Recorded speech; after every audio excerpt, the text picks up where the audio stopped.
What's going on, everyone? My name is Adam, and welcome to the first episode of On the Pond Hockey Talk. As some of you know, I previously had a YouTube channel called On the Pond Hockey Podcast, but decided to rebrand and change the name to On the Pond Hockey Talk.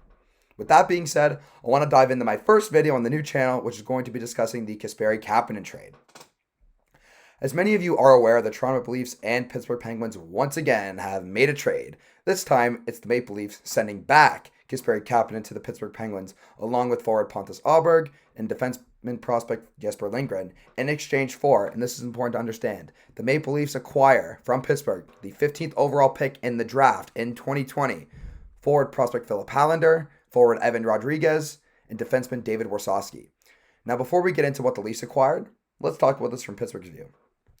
The Penguins have a very tight window to win one more Stanley Cup with Crosby and Malkin in Pittsburgh.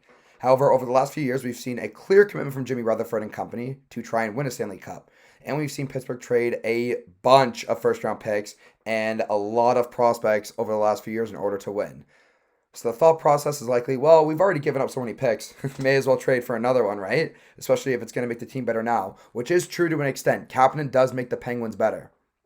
However, since 2015, the Penguins have only selected one guy in the last 5 years in the first round, and they did that this past year in 2019 when they took Samuel Poulin 21st overall. Based off what we know of the Penguins, this trade should not come as a surprise to anyone. However, I am just a bit surprised about the package that the Penguins did give up to get Kapanen. They gave up a lottery pick. Granted, it's 15th overall, but it's still a lottery pick. They traded away a top 3 prospect in the organization. And they did this all for a guy in Kapanen who's shown some offensive prowess as he scored 20 goals a few years ago in the league and can prove to possibly be a 40-point player in the NHL. However, the Leafs traded Kapanen, who was never going to be a top 6 forward on the Leafs unless a significant injury to Mitch Marner or William Nylander occurred. The Leafs were likely to trade one of Kapanen, Kerfoot, or Johnsson. Granted, they all play on the third line, making all 3 of them expendable. Now, what is Pittsburgh getting in Kapanen? Pittsburgh is getting a guy in Kapanen who's best known for his speed and has shown an ability to take over games at times with his speed. Many of his goals have come from burning past other teams' defensemen and bearing the puck past the tendy. However, Kapanen, and this is important to know, Kapanen has had a few off-ice issues where he's been benched for being late to practice, and most notably for throwing his stick in a crucial game earlier in the year between the Leafs and the Canadiens, where Kapanen claimed he didn't know the rule when he threw his stick at Jeff Petrie, and Jeff Petrie went and scored a penalty shot to tie up the game against the Leafs. However, Kasperi Kapanen is not a top 6 forward, and the Penguins did trade away a 15th overall pick in a stacked draft and a top 3 prospect in their organization for a third-line level player, in my opinion. That's how I see Kapanen. Now, it's a lot to pay, and Pittsburgh does need to start winning some playoff series with these role players for Crosby and Malkin. Moving on, let's talk about what else the Penguins acquire. Pittsburgh acquires also Pontus Aberg as a depth player who will likely end up in the AHL. Pittsburgh also acquires Jesper Lindgren from Toronto. Now, the Leafs did draft Jesper Lindgren 5 years ago and was never going to make the Leafs team and likely ever the Marlies team. And I'm going to assume he doesn't play for Pittsburgh either, but granted, who knows? Regardless, the Pittsburgh Penguins do acquire the best player in this trade in Kasperi Kapanen. However, it's hard to imagine the Penguins did well in this trade, considering what they gave up for a third-line player, which I believe Kapanen realistically is. Now, let's look at this from the Leafs angle. While the Leafs do lose a top 9 forward, they get so much flexibility in this trade. The 2 most important things the Leafs accomplished in this trade are A, clearing cap space, and B, restocking the prospect cupboard because it was starting to look a little bit thin. They cleared about $3.2 million in salary cap and added the 15th overall pick in the NHL draft in 2020 while still adding Philip Hallander, who was Pittsburgh's second-round pick from 2018, who was drafted 50th overall. Now, the 15th overall pick in the draft in 2020 is easily the most valuable asset the Leafs acquired, as they're primed to either land a future top 4 defenseman or a stud forward. Now, Philip Hallander was one of the Penguins' best prospects before they traded him, and I believe he was right there next to Samuel Poulin as their top prospect. Now, Hallander is a two-way center that has scored very efficiently for someone of his age in the SHL. However, scouts do claim that his style of play will not lead to a ton of goals and offense in the NHL. However, from reports that are talking about Hallander and his game, they are saying that he is a tougher player to play against, which is something the Leafs desperately need right now. The Leafs need more guys that are tougher to play against to complement their studs. Evan Rodriguez is another guy the Leafs acquired in this trade. He's most likely a contract dump as he is an RFA this offseason and could command up to $2 million if he is qualified. But due to the Leafs' salary cap issues, it's unlikely they can find a deal for Rodriguez and will likely trade his rights to another team. That's what I feel like is going to happen with Evan Rodriguez. Now, I'm sure a lot of Leafs fans probably wanted Rodriguez on the roster. If we could have found a way to get him cheaper and he could have replaced Kapanen on that third line. Rodriguez did score 25 points for a weaker Sabres team a few years ago, so that's kind of interesting, I found, looking him up a little bit. Now, let's talk about David Warsofsky. He's another contract throw-in the trade, and he's a defenseman who will probably end up on the Marlies for the foreseeable future unless significant injuries occur. Granted, Martin Brinson is still playing in the playoffs for the Leafs, and I'm sure a lot of Leafs fans never thought he'd be playing. But guess what? Jake Muzzin gets injured. I know Tyson Barrie got injured in the game, but Tyson Barrie getting injured too. You never know when you're going to need defensemen, and especially quality and depth of defensemen to come play on your team. Now, I want to talk about the options that the Leafs get in this trade. They have an insane amount of options they can use. What they could do is they could package all of these assets for a defenseman, or they could use the pick and the prospect in Hallander and have a few solid role players in the Leafs in a few years. And there's just so many different ways. They could trade it. They could do so many things. They can move up in the draft. They can move back.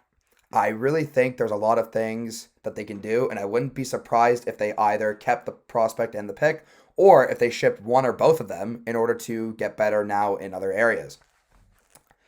Now, I want to talk a little bit more about Kapanen himself, because ultimately this deal hinges on Kapanen being a very solid contributor for the Penguins for the next few years. Now, I feel like a lot of people are expecting Kapanen to be a 25-30 goal scorer and to be a 60-point player, especially if he's going to be playing with either Sidney Crosby or Evgeny Malkin. However, that's not a guarantee. And you got to look at the Penguins' history and who they've acquired in the last few years and how that's worked out for them. Pittsburgh acquired Dominic Cahoon from Chicago last year, who scored 37 points as a 24-year-old rookie in his first NHL season. They traded for Jared McCann from Florida in 2019. They traded for Alek Galchenyuk, who was the main piece in the Phil Kessel trade. They also traded for Jason Zucker when they gave up their first-round pick now in 2021, and Kalen Addison and Alex Galchenyuk for Jason Zucker. So they do have a long list now in the last few years of trading for role players that haven't really worked out a ton so far. I mean, granted, Jared McCann has been pretty solid considering what they gave up to get him, but I'm sure if you're playing alongside Crosby and Malkin, you're probably expected to get a lot of points. And you got to look at, too, Jason Zucker. He had a very small sample size in Pittsburgh and could still be very effective.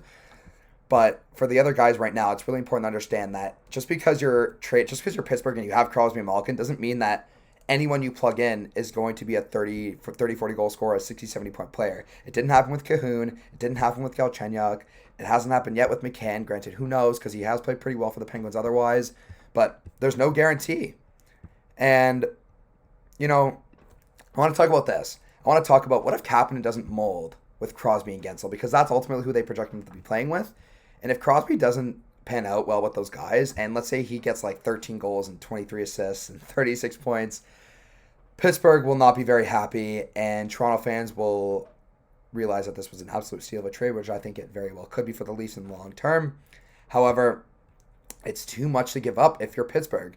Now, Kapanen scoring, 50, 60 points and then winning a cup doesn't matter. I mean, ultimately, it really doesn't matter how Pittsburgh, does with Kapanen. As long as they win a Stanley Cup, it doesn't really matter what they gave up, because winning the Stanley Cup is the ultimate prize. It doesn't matter what you have to give up. If you can win the cup, you take it all day of the week. I just think it's way too much, though, in my opinion, to be giving up a 15th overall pick in a strong draft and Philip Hallander for a guy in Kapanen who could be a top six forward in Pittsburgh. Who knows? But on the Leafs, he was never going to be a top six forward, and it was never going to be a consistent top six forward. All right, guys. Thank you very much for watching this video. I'm really glad you all enjoyed it.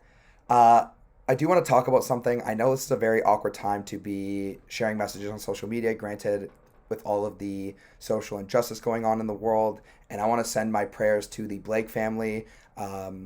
Jacob Blake was a very awful accident what happened. And, this kind of thing cannot happen. And we need justice for those who cannot fight for themselves.